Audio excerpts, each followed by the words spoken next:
አሁን ታች ያለውን ሌላውን የመሰከረችው ነገር ግን እዚህ በጣም ምን እንደተናገረች እሱ ምን ቃላት እንደተናገረ መንፈሱ እንዴት እንደጣለው ከመንፈሱ በኋላ ደግሞ በታሪክ መኪና ይወጣል ብለው ያሰቡት ነገር አልነበረም።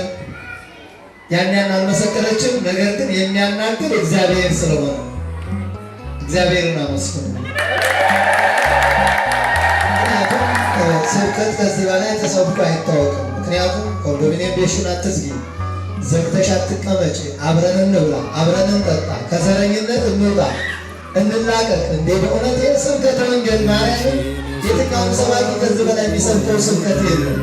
ይህ የሚያናገር ደግሞ እግዚአብሔር እንጂ በኢትዮሎጂ ተመርቃ ወይም ሌላ ለቆታ አይደለም። ይችልች እግዚአብሔርን አመስግኑት።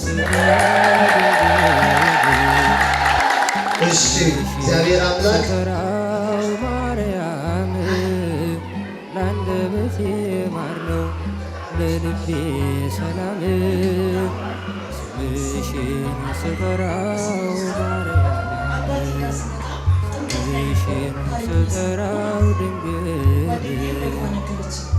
ስምሽን ስጠራው ማርያም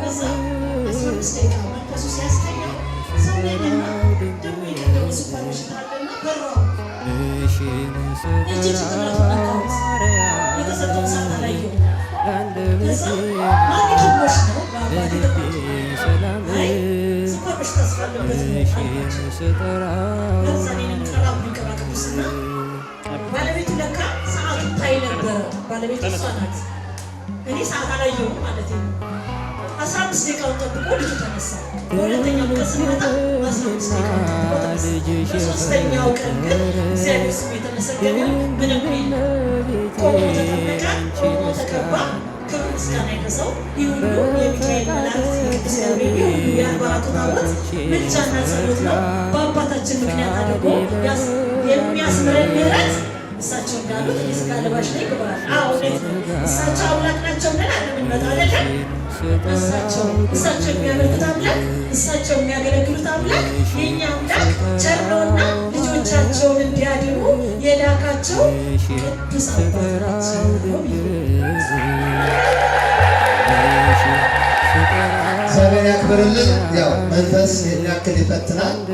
ይህ መንፈሱን የዘጋበት የነበረው ከሰው ጋር እንዳይግባባ የነበረው አሁንም ያው ጥሎት ነው ያለው። ገና አልለቀቀም፣ አልወጣም፣ ተሳሰረ። ግን አባቶቻችን ሲያስሩት ብዙ ታምራት ይሰራል። እንኳን ደስ አላችሁ። ለእሱ የደረሰ ለእናንተም ይድረስላችሁ። በጠየቅሽ